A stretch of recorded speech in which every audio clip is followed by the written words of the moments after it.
Thank you very much. Good afternoon. And this is clearly, thank you. Now you're going to be on TV. Your mother's going to say, it's good seeing you. This is at the heart of our campaign. And anytime you try to build a real franchise, you need to have a marquee player to build that team around.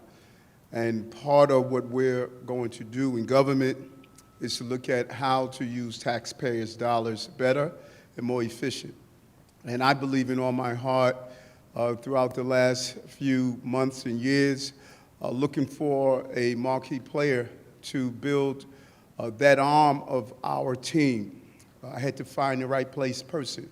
And I think I found the LeBron James of how do we build our government right in Brendan McGuire. He has brought a fresh look at government, coming from his experience of being a former U.S. attorney. He was extremely involved and led the City Time case where hundreds of millions of dollars were being robbed from our taxpayers. When I sat down with him and spoke with him about going into building a better form of government in the city, I was just blown away with his vision, and I'm excited on what he's going to do for the people of this city. His dad was a former commissioner in the police department. I continue to believe some of our finest civil servants come from law enforcement, and I think New Yorkers believe that as well. And so I pledged to, as I was running, I pledged to create a more efficient city government as mayor and finally reverse the inequalities. The inefficiencies are leading to the inequalities. We have to connect the dots. And I said this over and over again on the campaign. If we continue to be dysfunctional and inefficient, we're going to continue to feed the crises in our city, and we are not giving taxpayers their money's worth every day. And that is what we're going to change by making sure our government is going to work for the taxpayers. On the campaign trail, I identified 25 inefficiencies that led to inequalities, and we're going to zero in on them, and we're going to fix them. It was not a campaign slogan, or was it not a period of just talking about it. We're going to move our city in the right direction.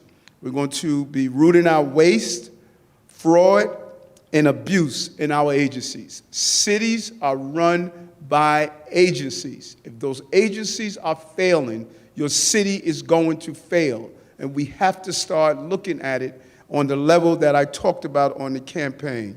And so today we are announcing two new appointees that I'm really excited about. I guess, if Brandon is our marquee center, then we're going to announce our 2 point guards today. They're going to bring the team home. We are announcing first Lisa Flores. Her story is just a story. It's a New York story of what we do in the city to aspire to be better government officials. And I was really excited when I had the opportunity to speak with her. The depth of her experience is going to help our city. She's currently serving as Deputy Controller for Contracts and Procurement, where she oversees the review of all contracts, amendments, leases, and concessions between city agencies and vendors over in the Controller's office.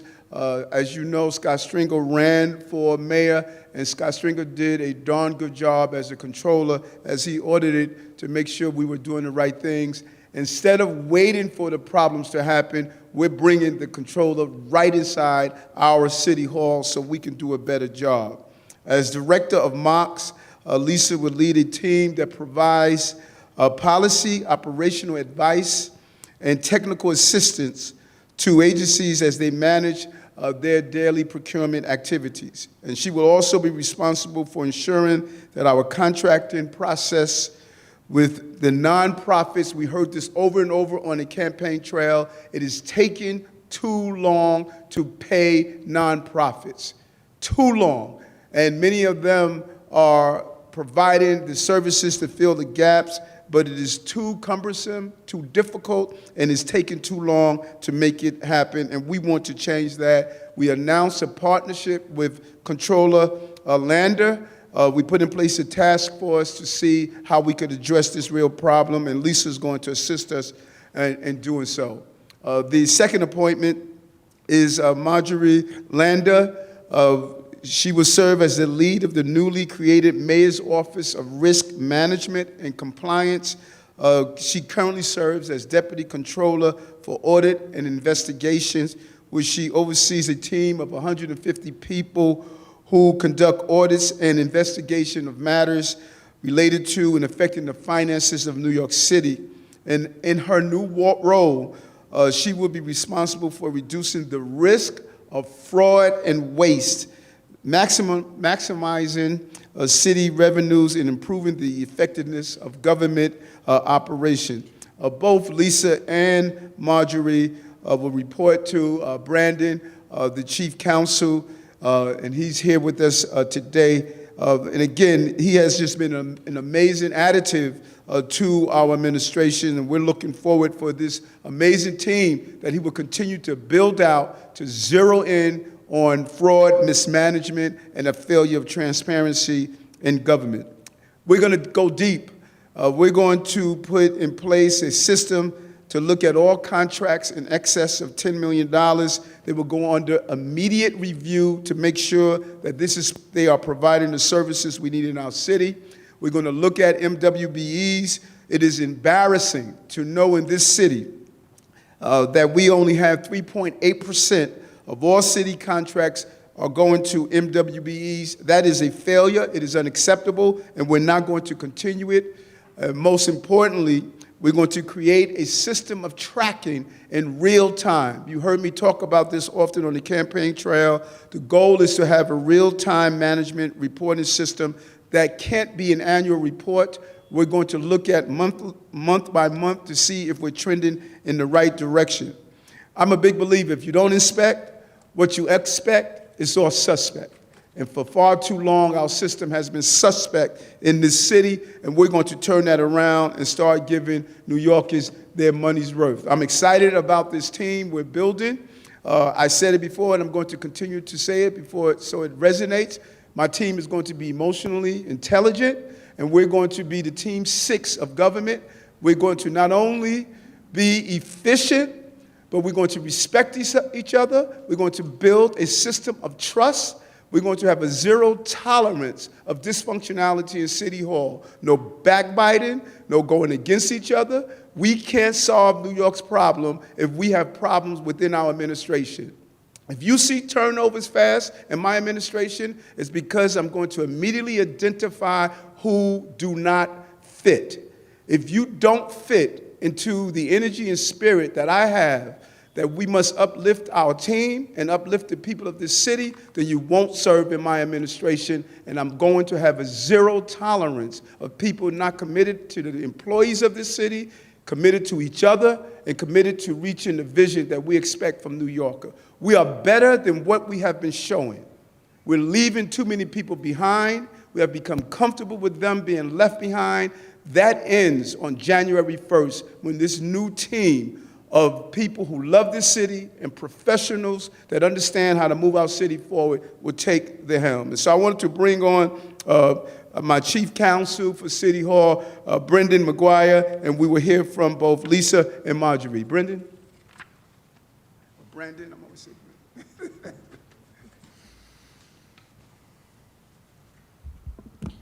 Thank you, Mr. Mayor-elect. Today marks another important step toward building out the mayor-elect's vision of a team committed to good government. Many talk about having a commitment to things like accountability, transparency, and efficiency. But talk is cheap, particularly in this area.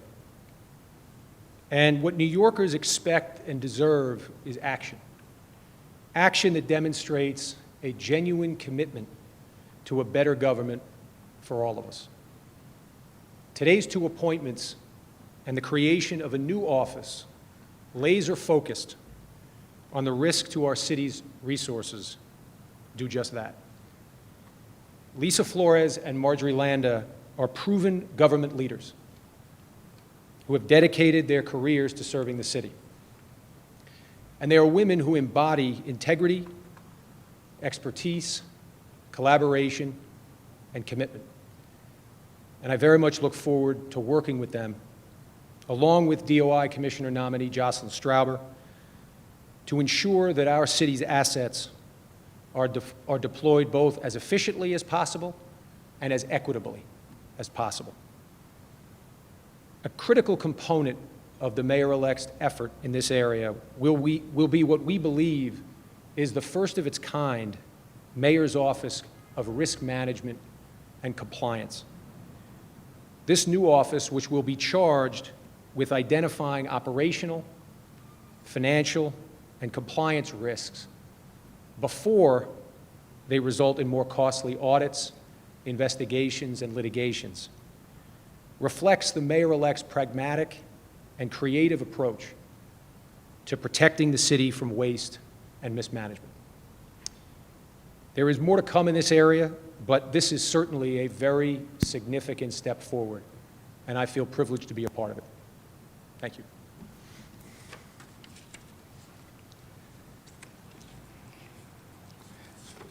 So now we're going to bring on the Director of Mayor's Office of Contract Services, Ms. Lisa Flores.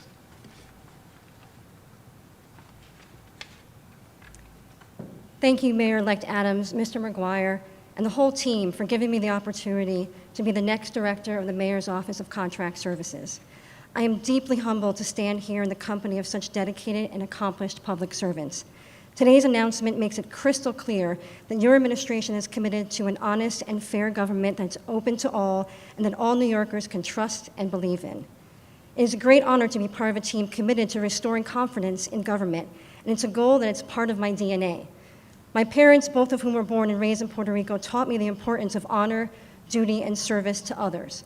My father spoke no English when he volunteered to fight in the Vietnam War, yet he rose to the rank of sergeant through hard work and dedication, and his unwavering pride and service to others has been a daily inspiration to me.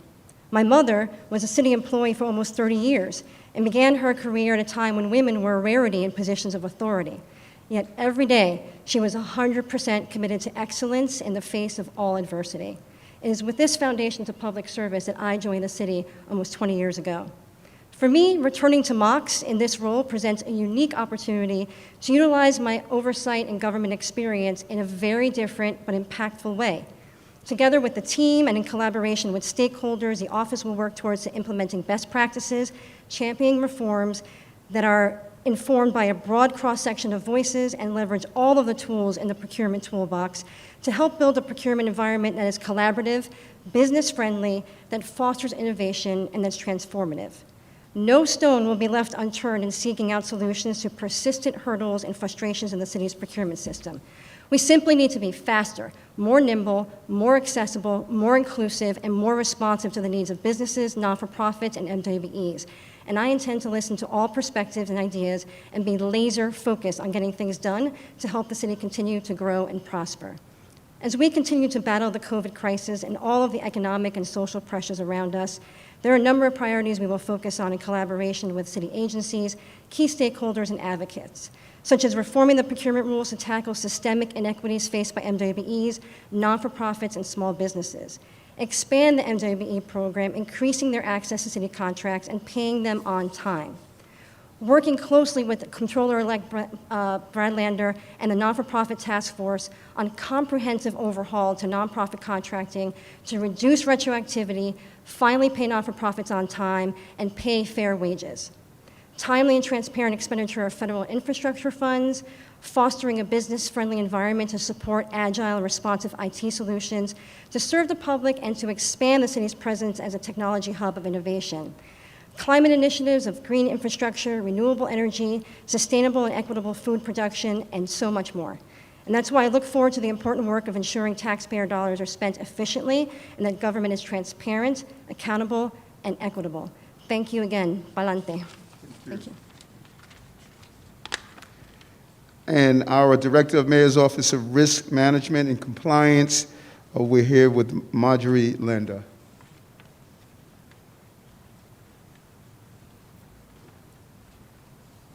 Good afternoon. I want to begin by thanking Mayor-elect Adams for giving me this exciting opportunity to serve the City of New York and help him make city government work the way it's supposed to for all New Yorkers. By creating the Mayor's Office of Risk Management and Compliance at the very beginning of his administration, this mayor is setting the bar high for competence, transparency, and accountability in all city agencies. The goal is to improve city services across the board, ensure that public money is used effectively, and help make the city the best place it can be for everyone who lives here, who works here, and who visits us, a city we can be proud of. For me, the opportunity to help the mayor create a new office with the mission of bettering city government is the culmination of my 35-year career in city government. My parents were children of immigrants who cherished the opportunities that they got in this country, and they raised me to give back. With that spirit, I attended law school with a scholarship for students committed to public service and have been blessed with a long career protecting the city's interest in 3 outstanding agencies: the City Law Department, the Department of Investigation, and most recently, the Office of the Comptroller. As a result, I have at one time or another investigated or audited or represented every single city agency in city government, some of them more than once. In all of those jobs, I've seen how important it is for the city to get out in front of problems by spotting and fixing weaknesses and vulnerabilities before they allow waste, fraud, and abuse to take hold, draining city funds and degrading vital services. The Mayor's Office of Risk Management and Compliance will do just that. Mayor-elect Adams has tasked this office with working proactively with every city agency to identify and find solutions to problems that waste city funds and hamper the delivery of programs and services. To do this, the office will engage directly with each agency, not as an adversary, but as a partner, to assess operational and financial risks, identify management weaknesses, prevent waste, and strengthen the controls that help agencies deliver the services that we all need.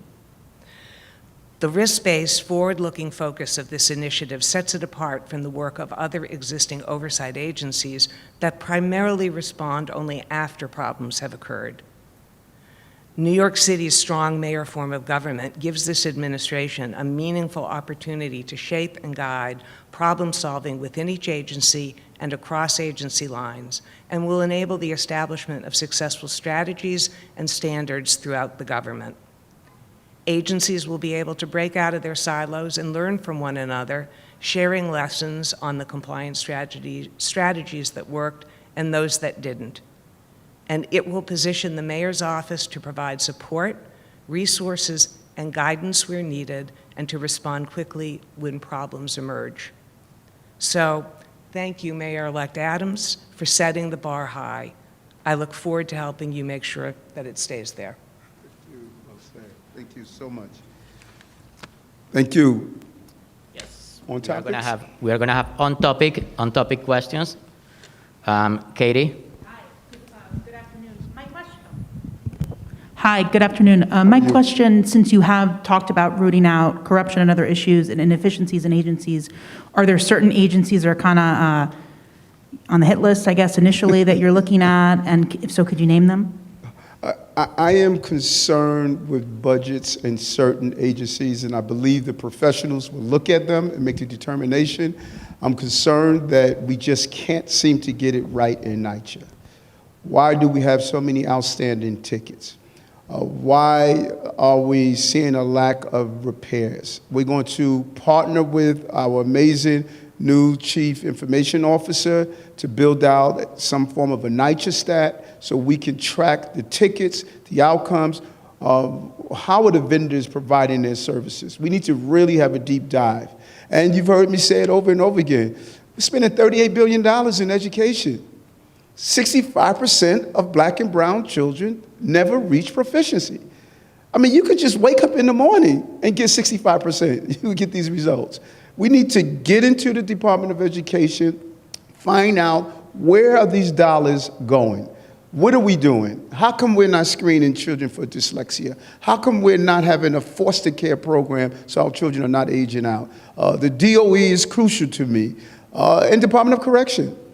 You know, we are not looking at what we're doing in the DOC, and that's part of why you know, this office is going to look at all of our agencies and see how we can do a better job. So there's a number of agencies that are just taking taxpayers' dollars, and we're not producing a good product. We have to produce a better product. Julia Marsh? Thank you. How are you, Mr. Mayor? Quite well. How are you? Good, thank you. I liked how you said, you know, we're taking a bit of the comptroller's function and bringing it into City Hall. But one of the reasons why that function is outside City Hall is because there's an independence that comes with it. So how are you going to ensure that this new office has an independence and really has the teeth to, as you said, dig into this waste and mismanagement? Great question. First of all, we want the Controller's Office to stay independent. They have to do their thing. We're going to do partnerships with the Controller. Every time he identifies a failure in government, I'm going to stand beside him and tell him thank you. We're going to take that information and we're going to do better. I said from the beginning, our city is dysfunctional.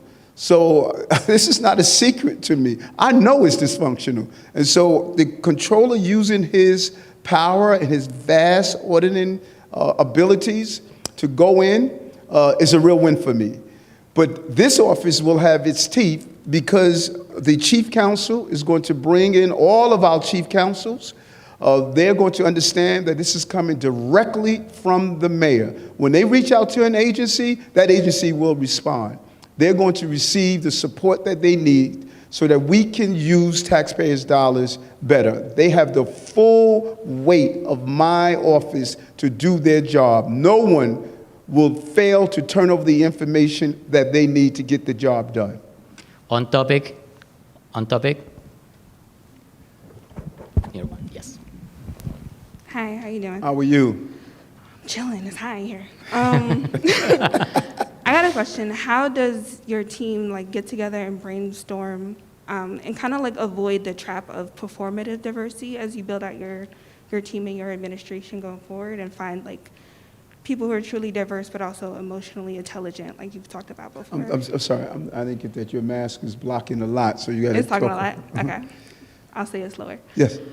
How do you avoid the trap of performative diversity as you build your team going forward and find truly diverse and emotionally intelligent people? So if I understand you correctly, how am I going to ensure I bring together diverse people into? I think it's impressive when you do an analysis of the team we are building and you see the level of diversity that's in it. And when I sit down and speak with those we're bringing on board, that's what I'm looking for. I'm looking for diversity and skill set. There has been a lot of talent of different groups and genders that really have been on the bench for a long time. And we are taking them off the bench with their skill set and bringing them in the game. And, you know, there was a common thread many people miss from both of the new appointments today. They all talked about their parents being immigrants. One fighting a war while they couldn't speak the language, but they still loved our country. This is at the heart of who I'm bringing into City Hall. That's a common theme and thread. They all can tell you their immigrant backgrounds. They can all tell you how much they love this country, and they're probably the first generation to go to college, and many of the people that I'm bringing on board. But they have been providing a service for the city, and I'm going to ensure we get that diversity across the board. Can I ask a Yes, yes, you can. follow-up Go ahead. January 2nd, just, imagine what's that going to look like when you guys show up for work, showing up to office? What's your plans? January 2nd, when we show up to work, do you mean the last part? What's your plans and how that's going to look? Just imagine it for me. Paint a picture. I didn't get the last part. Paint a picture of what your administration will look like when you step in. Oh, the picture is going to be, I did a number first already. First, African American and Latino commissioner in the police department, and happened to be a woman, the first Latino to head the Department of Correction. When you look at the 5 amazing women who have joined our team as deputy mayors, the first South Asian. I mean, you're going to hear first so much that you're going to just be amazed at how we're just going to break barriers in so many ways. Adonis Rodriguez, the first Latino to become the head of Department DOT. And so you're going to see New York. I said this on the campaign trail. My administration is going to be reflective of New York. And being diverse and having diversity does not mean I'm excluding competent white men and white women, because that is part of New York also. It's crucial to me that we bring the entire city together. We don't have to be inclusive to be inclusive. And you're going to see on the 2nd and continuing, because the transition is not going to end on the 2nd. You're going to see throughout, you're going to see us bringing on new talent, young talent, talent of people who are octogenarians, who are seniors. We want a combined combination. Those who are living with disabilities, we're going to show that all New York is a part of my administration. Political on topic. Dana.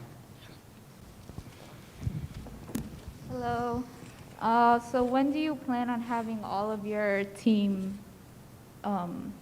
fulfilled by? Fulfilled the entire team? Yeah. Well, in City Hall, you never get it complete. People come, people go. We're going to continuously be on an evolution. I have an amazing appointment committee that's put in place. The leader of that committee, the team that's together, they're looking for talent. We probably have about 1,300 resumes that people are excited about joining our team. We're going to have the heart of our team done by the middle of January, but we have to continue to build out in other agencies. Those who buy into the Eric Adams plan of governing. All those who come on board will go through our orientation.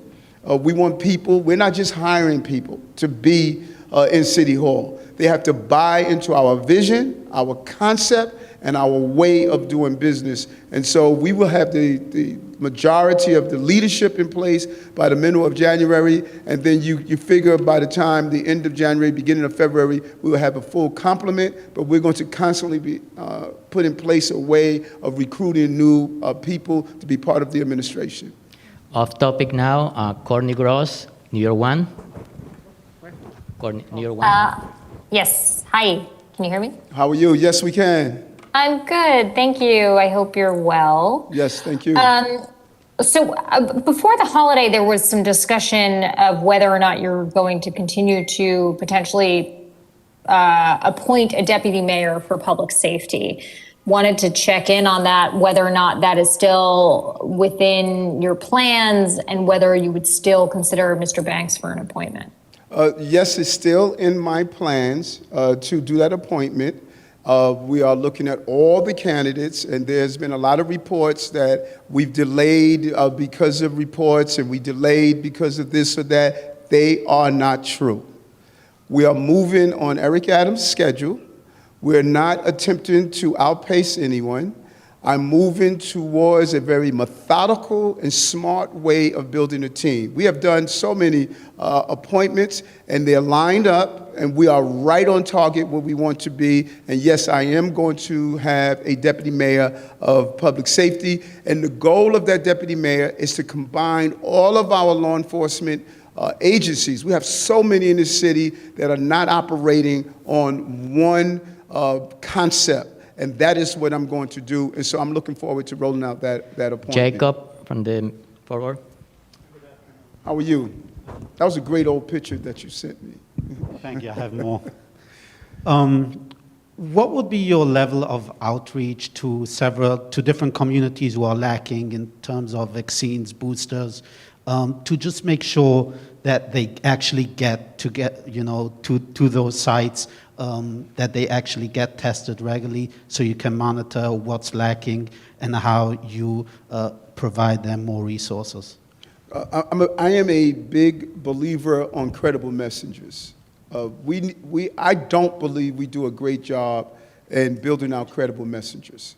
I'm going to have a series of meetings with those who are part of our census team. We have not done a great job of deploying them, and we need to give them resources. We're having them do the job, but we're not giving them the resources to do so. And so we want to build out our census team.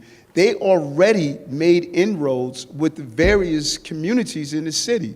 This is not an English-only speaking city.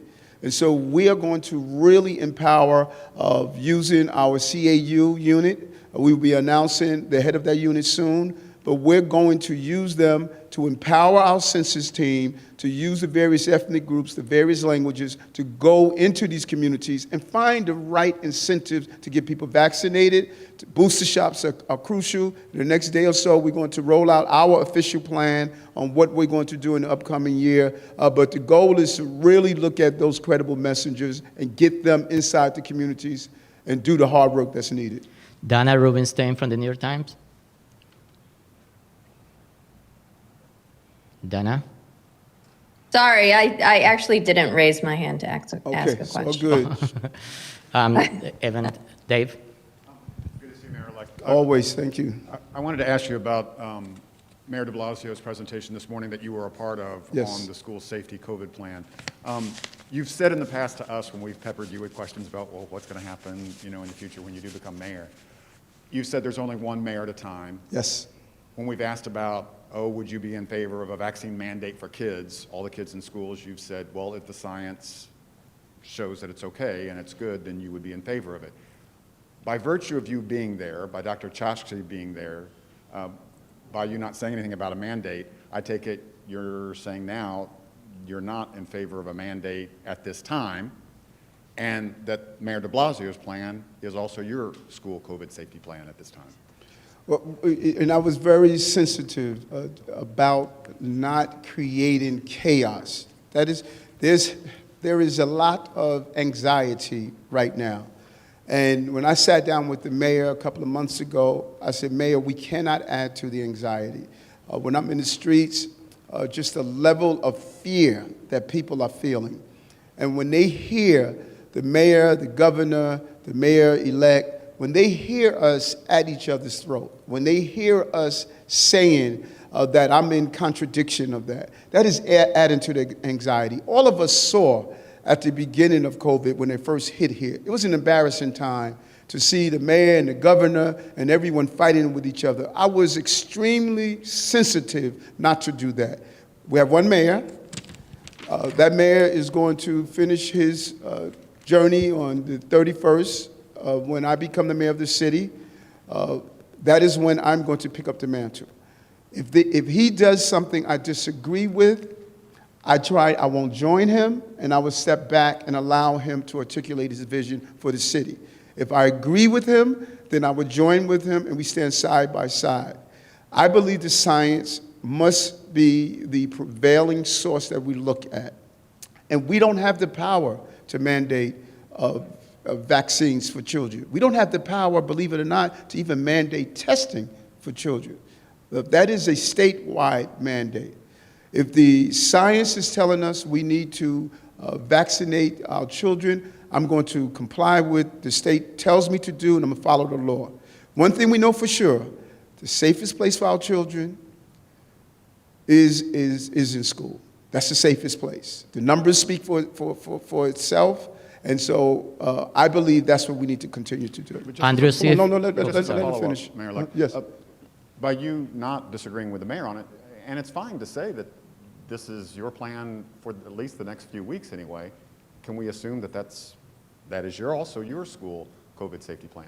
We're going to roll out our plan. It's going to be a very clear plan. We're going to talk about all those areas. If it's from how we're going to deal with employees to schools, we're going to roll it out completely. Let's let Mayor de Blasio, who I believe has done a good job in the case of this pandemic, let's let him continue, and let's stay together to lead with one voice. That's what I'm going to do, and I'm hoping that the mayor would do that for me when I'm elected, to allow me to lead the city. And so We're going to roll out our plan. There's no secret to what we're going to do, but I want him to finish his term and his job that he's doing. In those areas that I agree, I stand with him on. If I disagree, I'm not going to criticize him all on those. I just believe, in what my mother used to say, if you don't have anything good to say, don't say anything.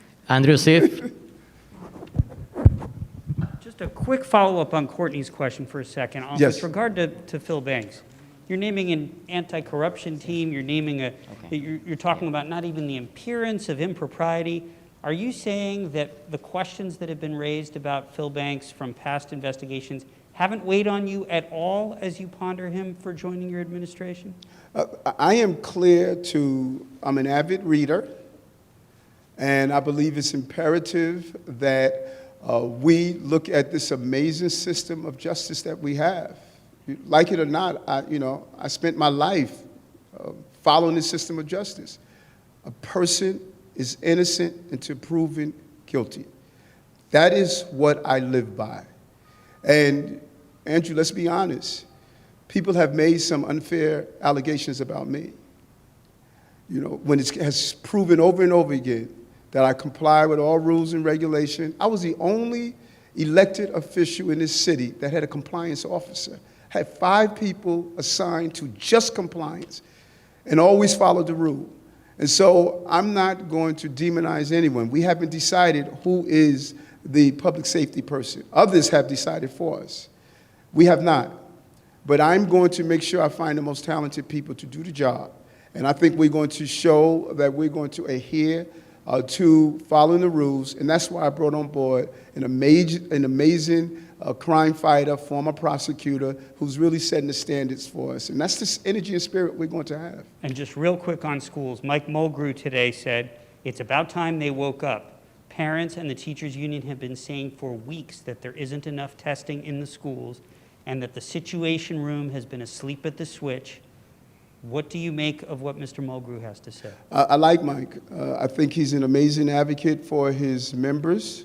He has been an advocate for children. We will agree, we'll disagree, but when I look at the overall totality of what he has done, he has been a loud voice for children. And he would tell you for the last month, we probably speak 2 times a day. He has been extremely resourceful and helpful to me in how to navigate what is holding back and some of the fear that parents, teachers, and administrators have. And so I think that he has been a real hero. He has been the modern day Paul Revere, letting us know how serious this issue is. We knew it, but having him on the ground has been very helpful. And I see him as a partner in getting our children back into schools. And I'm looking forward to doing so, having our children in that very safe environment. We're doubling the testing. A lot has to do with Michael continuously reminding us and advocating on behalf of his membership and children. And I think all of us should be thankful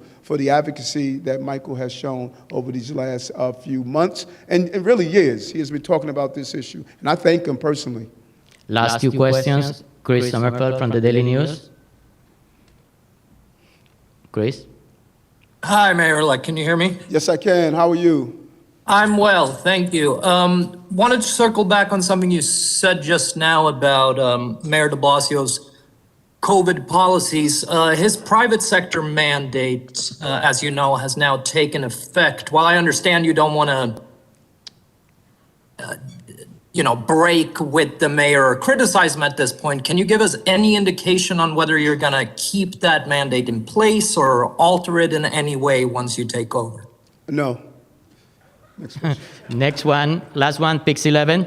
Oh, come on, you gotta get. Nah. Oh, sorry. Nayeva, You know what I'm saying? please go ahead. She'll text me later and beat me up. And after that, Pix 11. Go first, Nayeva. I can't tell here. Thank you, everybody. Congratulations to you guys. For clarity, are you going to be auditing every single city agency and all those who have contracts with the city? I heard to every city agency. I didn't hear the second part. And everybody who has a contract with the city. So what we're going to do, we're excited about Matt Frazier, who's on our team. There's technology available now using artificial intelligence to give signals if there's a problem in an agency. We need to start using technology to zero in some of the problem areas. And we believe there's technology out there. I've been meeting with a lot of technology thinkers, forward thinkers, and I believe that when you partner technology with the eye of our team that's in place, we'll be able to pinpoint those agencies that we believe are problems and get into those agencies. This is a huge, vast city with over 300,000 employees. With all of the agencies that we have, you want to zero in on where the indicators are. And I think that if we use technology, artificial intelligence, some of the technology that's out there, we can zero in on the patterns. And then it would give enough evidence for Brendan and his team to go in and say, let's look further at the problem. Pix 11, last one. Hello, Mayor-elect. Thank you very much. How are you? Very well. On the final topic of schools, I know you talked about anxiety in the community. I want to talk about anxiety in the school parents community. To what extent, I know you joined the mayor, which in your own words means you don't disagree with him. To what extent were you involved in this policy decision, especially since it's one of the biggest, newest policies that you will inherit? And was test to return ever on the table with this, new supply of at-home testing? In the last few months, the mayor has not rolled out any policies without calling me and saying, you're about to inherit this, Eric. What are your thoughts? And he has just been an amazing partner throughout this process. This is a very complicated process because no matter what you do, I can commit to you that you will find a New Yorker that's going to dislike it. We have 8 million people. We have 30 million opinions. And so this mayor has balanced keeping our city open, safety, and how do we revitalize our economy. And so there has been many things on the table that we have talked about, from testing every child to how do we make sure, is it a need for a mandate in testing? We have discussed all of these things because we're not going to leave any stone unturned in protecting New Yorkers. I know I'm not going to do that, and the mayor does not want to do that as well. So is it safe to say in those discussions, and you said all the things that you just discussed, you're 100% on board and going, for the sanity of parents, going to keep this for at least a week or two before you tweak it? I am 100% on board that I believe our children must be in school. That's the safest place for them, not only academically, but emotionally. School is a place where children learn socialization. Children are out of harm's way. We allow parents to be able to carry out their jobs. We have to catch up 2 years, potentially, we've lost in education. We can't close our schools again. We have to have our children in school, and I'm going to do everything possible to make sure those children are in a safe place. And we believe that we should not have uncertainties that hurts parents, that hurts children, and we're going to try to be as focused and as precision as possible and disciplined in a manner. Thank you very much. Thank you very much. Appreciate you all.